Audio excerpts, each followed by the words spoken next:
Hello বন্ধুরা, আরও একটা নতুন ভিডিওতে তোমাদের স্বাগত। আজ হচ্ছে রামনবমী আর মামার বাড়ির পুজো। আগের বারের পুজোটা মিস করে গেছিলাম, তাই এইবারের পুজোটা কোনোভাবে মিস করা যাবে না, যার জন্যই রেডি হয়ে নিয়েছি। সকাল সকাল পুজো কমপ্লিট করে নিয়েছি, খাওয়া দাওয়াও হয়ে গেছে। এখন গাড়ি বেরোচ্ছে, গাড়ি বের করলেই আমরা চলে যাব। ছেলেকেও রেডি করে নিয়েছি, বেরিয়ে নিয়ে দেখাচ্ছি সবাইকে, কারণ আর হাতে সময় নেই, খুব দেরি হয়ে গেছে আমাদের।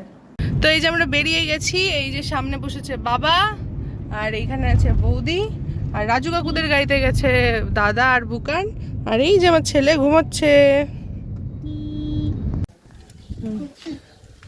আমরা পৌঁছে গেছি, আর যে রাস্তা দিয়ে প্রত্যেকবার আসি এবার সেই রাস্তা দিয়ে যাইনি, এবার অন্য রাস্তা দিয়ে যাচ্ছি। তো চলো গিয়ে সবার সাথে দেখা হবে।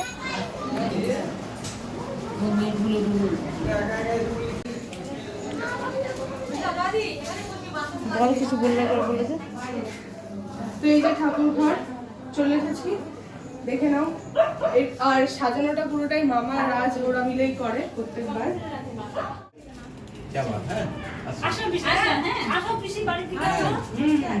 এই যে কাকিমাটা চলে এসেছে, এই যে রীতিকা, সবাই এখানে বসে গল্প করছি। এখানে প্রসাদ নিয়ে এসছে, ভোগগুলো খাবো, তারপরে আমরা যাব উপরে খেতে। আর এই যে আমার ছেলে ওর মাসির চুল টেনে ধরেছে। দাও আমাকে, দাও মা।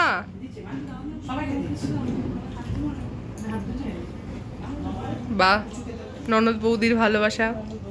আমাকে একটু দাও। পূজা শেষ হয়েছে, সবাইকে প্রসাদ বিতরণ করছি। দারুণ হয়েছে খিচুড়িটা। এই যে মামা, আসো। এই যে ফটো সেশন, এখানে সবাই বসে দর্শকেরা দেখছে। এতে বসে পড়েছি, এখানে বসেছে এই যে বৌদি, বুকান, এই যে রীতিকা, আর আমি কোনায় বসেছি। আর এই ফ্লোরটা হচ্ছে মামাদের নতুন ফ্লোর হচ্ছে, হয়ে গেলে তারপরে তোমাদের দেখাবো। তোর পছন্দের জিনিস দিল, ভাল লাগছে? তাহলে তুই শুধু এটা খেয়ে পেটটা ভরা, আর তাহলে কিছু খেতে হবে না। খাবি কিছু আর? তাহলে কাকাকে বল আরও একটুখানি দিয়ে দিতে, তাহলে এটা খেয়ে তুই পেট ভরিয়ে নিবি। হ্যাঁ, তো এইবার ভেবেছি পুরো মেনুটাই দেখাবো। ফ্রাইড রাইস করেছে, ডাল হয়েছে, আর এই যে আলু ভাজা, এখানে হচ্ছে পনিরের একটা মিক্সড ভেজ, আর সাথে ছিল এই যে আলুর দম। এটা হচ্ছে সব থেকে মানে লোভনীয় একটা খাবার এখন এখানে। তো আমরা একটু ছাদে এলাম, কারণ ছাদটাও নতুন করে করছে, আর এগুলো হচ্ছে সব ভাইয়ের হাতে লাগানো গাছ। অনেক রকমের গাছ আছে, আরও লাগাবে। আর দেখো মেঘ করেছে কেমন, এই যে এই পুরো রেলিংটা দিয়ে গাছ লাগাবে, আর এইখানে লাগাবে হচ্ছে দোলনা। সবাই মিলে ছোট মামার ঘরে এসেছি, আর এই যে ছোট মামা এখানে ছেলেকে নিয়ে বসে আছে, আর মামি এখানে সবাইকে কোল্ড ড্রিঙ্কস দিচ্ছে। এই যে আমি একটু কোল্ড ড্রিঙ্কস নিয়েছি, এক বছর পর কোল্ড ড্রিঙ্কস খাচ্ছি।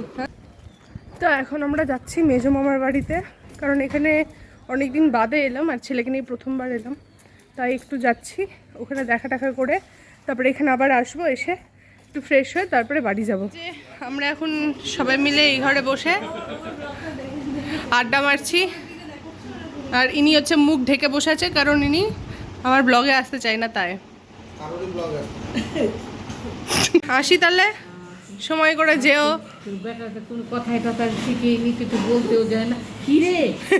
মামি আমাকে বলছে কি রে, কথা বলা শিখাসনি? আমি তোমরা গিয়ে শিখাবা।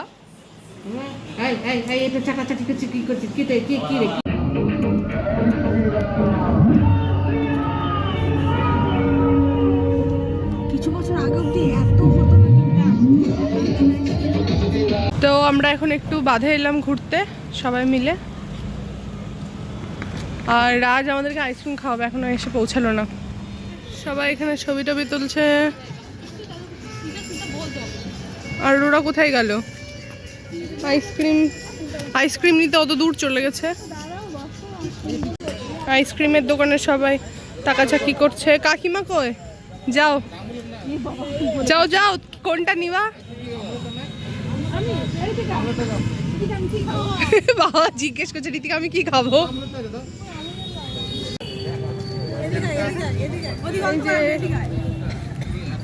আমি এটা নিলাম আইসক্রিম।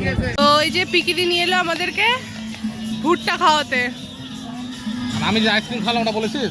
হ্যাঁ বললাম তো, রাজ আমাদেরকে আইসক্রিম খাওয়াতে নিয়ে গেছে। না, করেছি করেছি করেছি, সত্যি করেছি, দেখাবো। কি রে, ভিডিওটা করা দরকার ছিল না। তো এই যে গাড়িতে নিয়ে চলে এসেছি, হাফ ভুট্টা খাওয়া হয়ে গেছে তারপরে। আর এই যে খাচ্ছে অন্ধকারে অন্ধকার, হ্যাঁ, আলো দিয়েছি তো। আর সামনে ফুচকা খাচ্ছে। আর এর জন্য নিয়ে আসা হয়েছে, কিন্তু আমার ছেলেকে ধরে আছে, যার জন্য টাকলুকে হ্যাঁ পরে খাবে। কালকে খাবে। এইবার আমাদের বাড়ি ফেরার পালা। চলো ব্লগটাকে এখানেই শেষ করছি। পুরো দিনটা খুব আনন্দ করে কাটালাম। দেখা হবে আরও একটা নতুন ভিডিওতে খুব তাড়াতাড়ি। আজকের মতো এখানেই, টাটা।